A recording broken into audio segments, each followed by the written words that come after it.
And our last series for the West, Anaheim and Nashville. I think this series is really underrated and could be one of the best. Oh, yeah, by far this series could be one of the best series in this first-round matchup, besides the Montreal-Boston one. Nashville, you can see here with the season series, Nashville is dominating 3-1.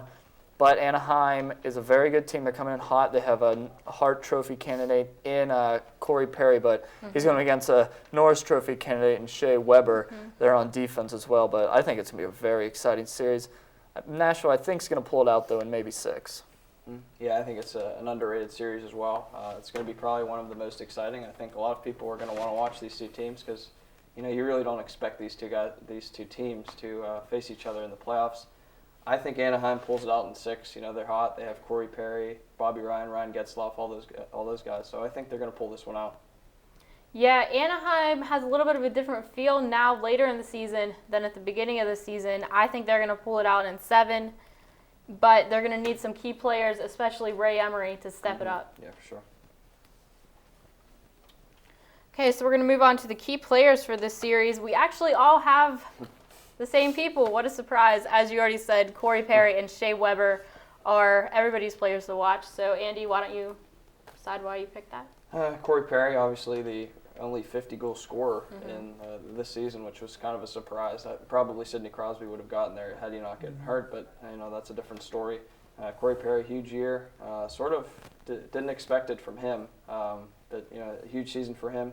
And Shea Weber, he's a great leader. He can really do it all. He's a great leader. He can score. He can fight. He's just a great player to watch.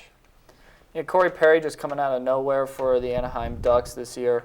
Just putting up the numbers, 98 points as you can see. Shea Weber as well on the Nashville side, just a great defensive player. I think he's one of the most underrated, but he's going to get his, I think, hardware here at the end of the season when he goes to Los Angeles for the Norris Trophy. But I like both of them, but I think the goaltending matchup you have to look out for here with Emery and Ellis. Definitely. And Shea Weber, I think, as you said, is one of the most underrated defensemen. I think he may be the best defenseman in the league currently. And it's going to be tough for Corey Perry to get around him. And you also have to be careful of Shea Weber's offense because, as I think everybody's seen, not only with Nashville but also in the Olympics, he can certainly shoot the puck and score. He had 16 goals for the big guy and 38 points total, so that's +7 rating too. He's a good player. Both good player like all around. And one other thing to look at is Nashville has been having the fans come out a little bit more, especially since Mike Fisher has been picked up from the Ottawa Senators. So hopefully there's some good atmospheres in that game. We know Anaheim can be a hockey town whenever, especially in the playoffs. So although those two teams are from non-traditional hockey markets, you should see some great atmospheres at both arenas. All right, we're going to take another quick break. Coming up in our last segment, we're going to talk NHL Awards right here on CUTV. Welcome back to the NHL preview show right here on CUTV. Up next, we're going to talk about the NHL Awards. All of these are decided in the regular season, so all of these are done. We asked not only the three of us, but also some other people at CUTV, Wilmore, Andy Walter, and one of our directors, Gary Smith, also had their input, so you're going to see a couple of different ones. Let's start out with the first award. You have a lot of different ones. The Hart Memorial Trophy. Okay, so you see pretty much all Vancouver except for Will, who picked Corey Perry. Why don't you guys explain why you both picked Daniel Sedin? Well, I think Daniel Sedin, he's just having that year where he can be one of the best. He is the best player in the league. Henrik won it last year, so I mean, if he can't win it this year, that sibling rivalry, there will be some bragging here going back and forth. But I think Daniel Sedin, he's just been one of the best players on the best team in the league, President's Trophy winner. And he's just been a remarkable player. Yeah, Daniel Sedin, 41 goals, 63 assists, 104 points. And he's been a big reason why the team has been huge. And, it's a kind of a cool story that Henrik won it last year, and Daniel could win it this year. We'll have to see. That's who I have, though. Yeah, I have Brian Kessler. I just feel like he's kind of a little bit underrated. I think Daniel might not get as many votes because of his brother, but I think either are good picks. And so is Corey Perry because obviously you have a player that scored 50 goals and was the leading scorer in the league.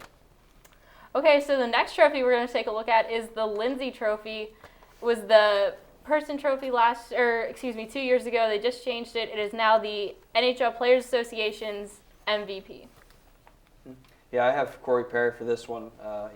He just had a huge season, big part of why the Ducks were so effective this year, and I think that he really led them to the playoffs, and he could lead them even through the playoffs. So we'll have to wait and see, though. Yeah, I mean, if you look at it, this is something interesting. You see Daniel Sedin for all of them, or Corey Perry. You picked Marty St. Louis. Why? Well, I picked Martin St. Louis because this is players' vote for the best player, and I think Martin St. Louis is 5'7", 160 pounds. He's smart. He's short. He's small, but he's that player that'll give his 110% every single game. He'll go out there. He'll fly around. I think players respect that because he's not that dirty of a player. I think players respect it because he's having such a good year. He's, I believe, 97 points if I take a look, but he's just a good player this year, and I think he's going to get that respect from the league, and I guess he's the dark horse for the Ted Lindsay. Yeah, and that's an interesting point to bring up is these are players voting on it, so you really have to have the respect of your peers in order to get this award, and I think many of the players respect this award more than they do the Hart Trophy that's voted on by Raiders. Yeah, it's nice to have the guys that you play against have respect for you, so I think it's nice to win this award. Yeah, I know. If I was an NHL player, I'd much rather have the players pick me for the. I'd rather have the Ted Lindsay Award than the Hart Trophy or any other award because I know that's my peers. Those are my teammates, players I play against, knowing how good of a player I am and respecting the way I play. Definitely. Now let's move on to our next award, which is the James Norris Award. I have Shea Weber. You have Shea Weber, Nicholas Lindstrom, Wisniewski. Why did you pick Wisniewski? Well, he had 18 goals, 50 assists this year, the most of any defenseman. He had more points than Danny Heatley and Phil Kessel, which I think is a pretty good statement. And he's a plus 24 as well. So, this guy can play offense, can play some defense. So I like Lubner Wisniewski in this one. Well, like we said in the previewing the Nashville-Anaheim series, I think Shea Weber is a great player. Wisniewski has been stepped up this year for Anaheim. He's a very good player. I think Shea Weber is more of an all-around player. When you see the offensive numbers, 16 goals, 32 assists, gives him 48 points, He's a great player. He's just good defenseman, knows how to play and knows how to make shots and just knows how to shut down players. Absolutely. That's why I picked Shea Weber. The Norris is an interesting trophy because I think you have to play a few years in the league and be in contention for a few years before you can actually win it.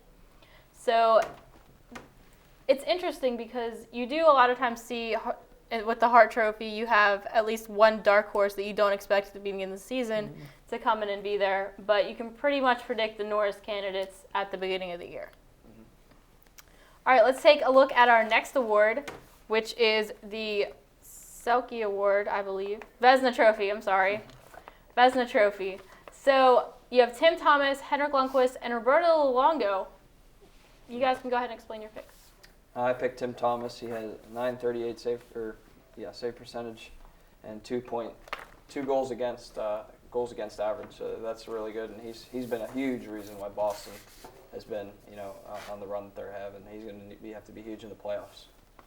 Yeah, I picked Henrik Lundqvist, 11 shutouts. I believe that's the most in the league this regular season, a 2.28, 36 wins, and a 92.3 save percentage. He basically carried that Rangers team into the playoffs. That's why I feel he deserves the award. I know Tim Thomas probably will win it, but I think you got to give some shout out there to Henrik Lundqvist because of the way he's played this year. It's fantastic job in between the pipes for Henrik Lundqvist. Absolutely. I think Tim Thomas is going to win this year, though, because he really has had a bounce-back season. He didn't play very well last year. He's really stepped up this year and is a big reason why Boston has been so successful. So we'll have to see how that one works out, but I think it's pretty much a 3-goaltender race between Thomas, Luongo, and Lundqvist. Some people are including Fleury in there, but I don't know what you guys think, but I don't think he started well enough to be in contention for the Vezina. Yeah, the month of October sort of hurt him there, and he's not really up there in the stat leaders So I think, Thomas, Luongo, all these guys we mentioned are the contenders for this award.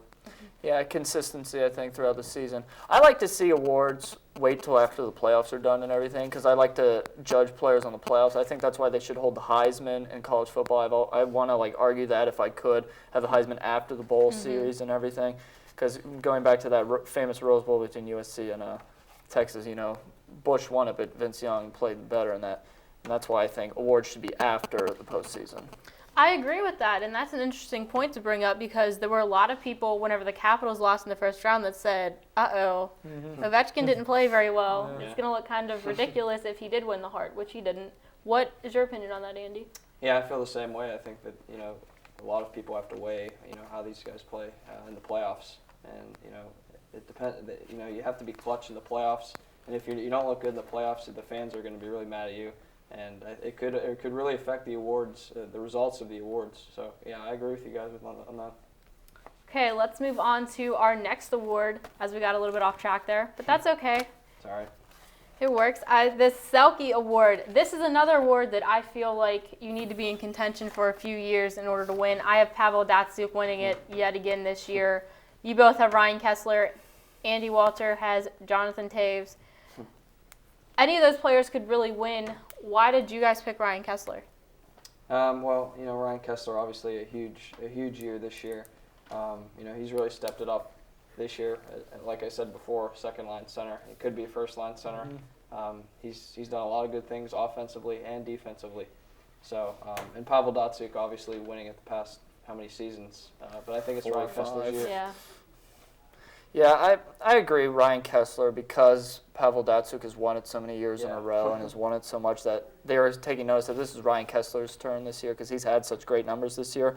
If I can find his plus, actually I do not have his plus minus, but it was just a great year for Ryan Kessler. And, you have the Sedin twins on the first line. He would be a first liner.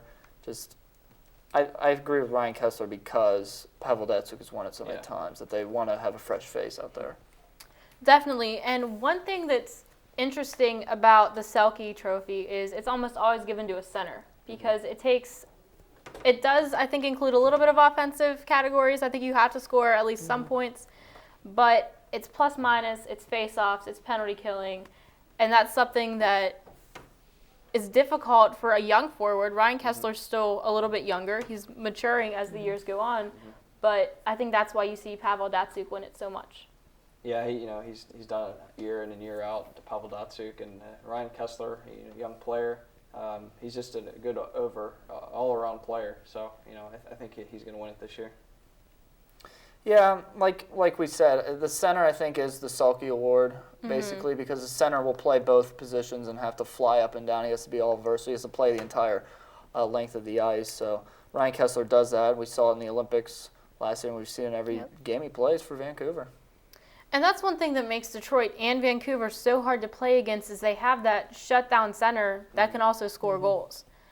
I mean, Pavel Datsyuk can shut down that top line, whether it's Sidney Crosby or whether it's the Sedins in Vancouver, but still be able to put up some points to help his team. And I think that's so essential to the teams, especially in the playoffs. Yeah, it's crucial. I mean, those guys are scary in the playoffs. I mean, if you're shorthanded or something, and all of a sudden you give up a shorthanded goal, those shorthanded goals can go a long way in providing the momentum for a certain team.